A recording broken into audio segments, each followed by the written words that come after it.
ગણપતિ બાપ્પા મોરયા! ગણપતિ બાપ્પા મોરયા! વિઘ્નહર્તા શ્રી ગણેશાય નમઃ. જય માતાજી મિત્રો, આજે આપણે સિમરધામ ધામના દરિયા કિનારે આવી પહોંચ્યા છે, જ્યાં આજે ગણેશ વિસર્જન હોવાથી હજારોની સંખ્યામાં ગણેશ મહારાજનું વિસર્જન અહીંયા થઈ છે. તો આપણે સંપૂર્ણ વિડીયોમાં બધા જ ગણપતિ મહારાજનું વિસર્જન આપણે બતાવીશું. તો મારી સાથે બને રહેજો અને વિડીયો કેવો લાગ્યો કે કોમેન્ટ બોક્સમાં જણાવવા વિનંતી છે. તો નમસ્કાર મિત્રો, હું છું ગોયલ મહેકબા અને મારી ચેનલ મહેકબા વ્લોગમાં તમારું સ્વાગત છે. તમે મારી ચેનલ પર નવા હોય તો હજી મારી ચેનલ હજી સુધી સબસ્ક્રાઈબ નથી કરી તો પ્લીઝ મારી ચેનલને લાઈક કરી અને સબસ્ક્રાઈબ જરૂર કરો, અને વિડીયો ગમે તો લાઈક પણ કરી શકો છો. તો મિત્રો, આપ જોઈ શકો છો ગણેશ મહારાજનું આગમન ચાલુ છે અને હજારોની સંખ્યામાં લોકો અહીં ગણેશ વિસર્જન માટે આવે છે. તેમજ અહીં વિધિપૂર્વક વિધિ કરીને ગણેશ વિસર્જન કરે છે. તેમજ ભજન કીર્તન ધૂન રાસ રમીને ગણેશજીને પધરાવે છે. અહીં લોકોની ભીડ પણ આપણને જોવા મળે છે. તેમજ અહીં લોકોને નાસ્તા પાણી, ઠંડા પાણીનું, આઈસ્ક્રીમ પણ મળી જાય છે. તેથી લોકોને કોઈ પણ પ્રકારની અગવડ નથી પડતી.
આવે છે તો અહીં ધામધૂમથી પૂજા કરી વિધિપૂર્વક ગણપતિ બાપાનું વિસર્જન કરે છે. અને કેટલાય વર્ષોથી અહીં દરિયામાં પધરાવવાનો જ રિવાજ છે આપણે સિમર ગામની અંદર. તમે મારી પાછળ ભીડ પણ જોઈ શકો છો.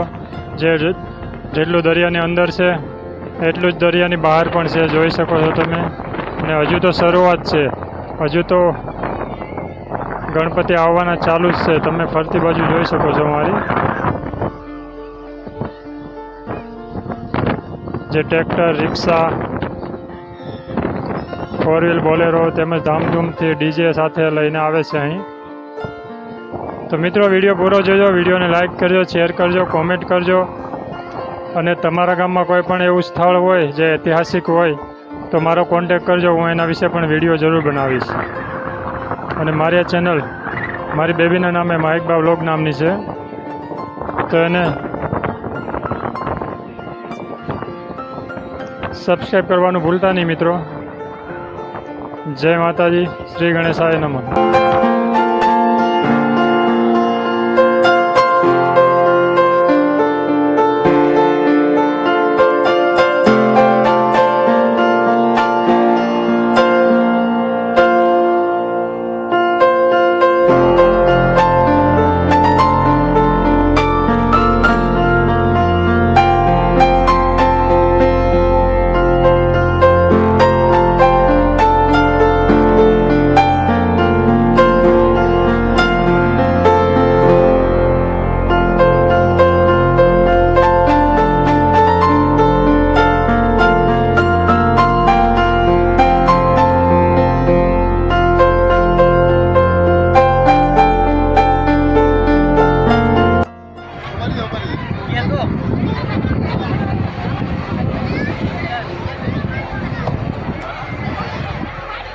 બોલાવજો.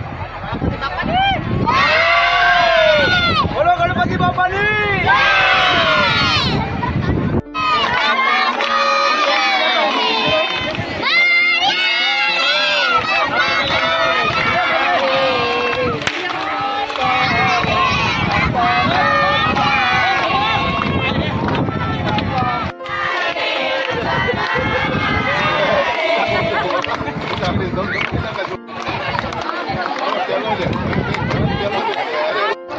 તો મિત્રો, તમે જોઈ શકો છો આ પણ સિમર ગામના જ ગણપતિ મહારાજ છે જે અહીં વિસર્જન કરવા આવે છે અને કેટલાય વર્ષોથી સ્થાપિત કરેલા છે. તો આપ મારી પાછળ સંખ્યા પણ જોઈ શકો છો. અને ધામધૂમથી આરતી સાથે ગણપતિ બાપાનું વિસર્જન પણ કરવામાં આવે છે. તમે કયા ગામથી આવો છો? કયા ગામથી? સિમર. અને કેટલા વર્ષથી તમે આ બેસાડો છો? 11 વર્ષથી. 11 વર્ષથી. અને વિસર્જન કેટલા દિવસે કરો છો? 11.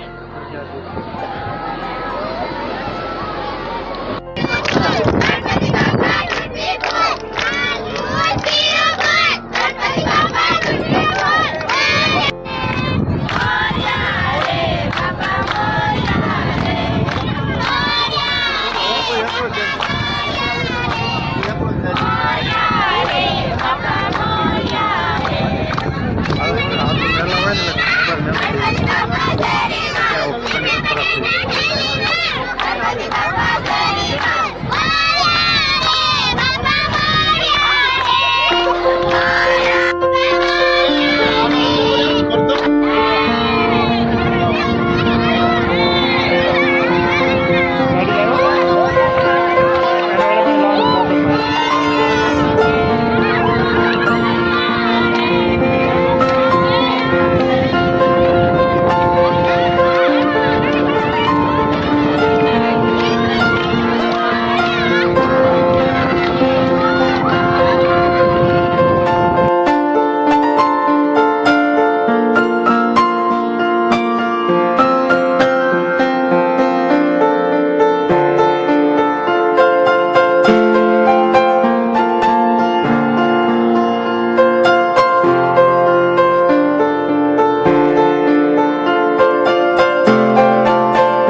મિત્રો તમે જોઈ શકો છો આ પણ સિમર ગામના જ ગણપતિ છે. આવા તો કેટલાય ગણપતિની સ્થાપના સિમર ગામની અંદર કરવામાં આવી હતી અને આજે પધરાવવાનો છેલ્લો દિવસ છે એટલે પધરાવવા જઈ રહ્યા છીએ.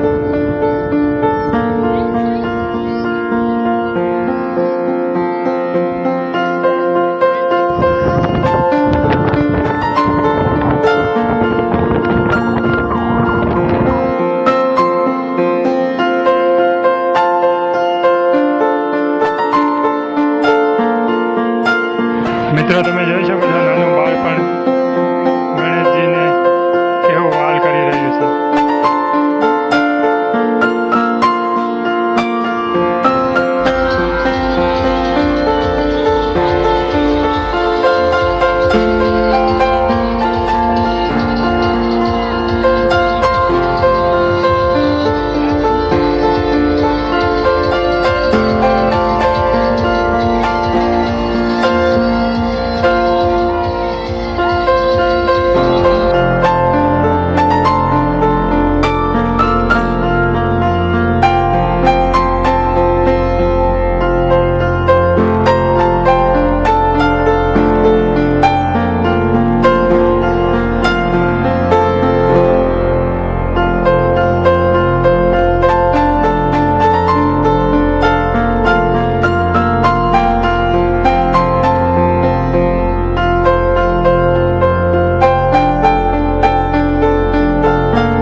તો મિત્રો તમે જોઈ શકો છો હવે ગણપતિ આવવાનું ચાલુ થઈ ગયા છે.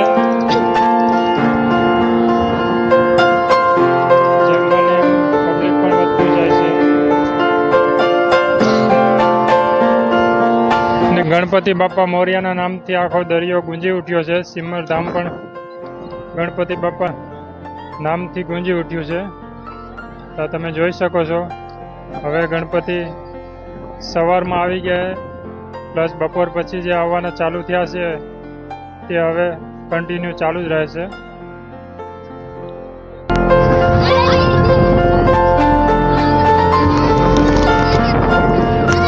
કોઈ રાસ રમે છે, કોઈ વિધિ કરે છે. મિત્રો આવું ચાલુ જ છે અહીં. આપ જોઈ શકો છો ઠેર ઠેર જગ્યાએ વિધિ પૂજન પણ ચાલુ જ છે.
બોલ બોલ. મિત્રો આ એ જ ગણપતિ છે જેનું વિસર્જન નથી થતું, પરંતુ ખાલી જળ અભિષેક કરી કરવામાં આવે છે. કારણ કે આ મંડળનું માનવું એવું છે કે આપણે 11 દિવસ પૂજા કર્યા પછી એને દરિયામાં પધરાવવા વ્યાજબી નથી. માટે આ 3 વર્ષથી નવી પહેલ કરેલી છે અને હવનના લાકડાની મૂર્તિ બનાવેલી છે, જે છેલ્લા 3 વર્ષથી એ જ મૂર્તિનું સ્થાપના કરવામાં આવે છે. જળ અભિષેક કરે અને મંત્રો દ્વારા એનું વિસર્જન કરે, ત્યારબાદ એ જ મૂર્તિ પાછી લઈ અને મંદિરની અંદર મૂકવામાં આવે છે. અને આવતા વર્ષે એટલે કે પાછી ગણેશ ચતુર્થીના દિવસે ફરીવાર એમની સ્થાપના કરવામાં આવે છે. અને આ સિમરધામના મોટા એટલે કે પ્રખ્યાત અને સૌથી જૂના ગણપતિ છે. તો આજનો વિડીયોમાં બસ એટલું જ. તમને આ વિડીયો ગમે તો લાઈક કરજો, શેર કરજો, કોમેન્ટ કરજો અને ચેનલને સબસ્ક્રાઈબ જરૂર કરજો.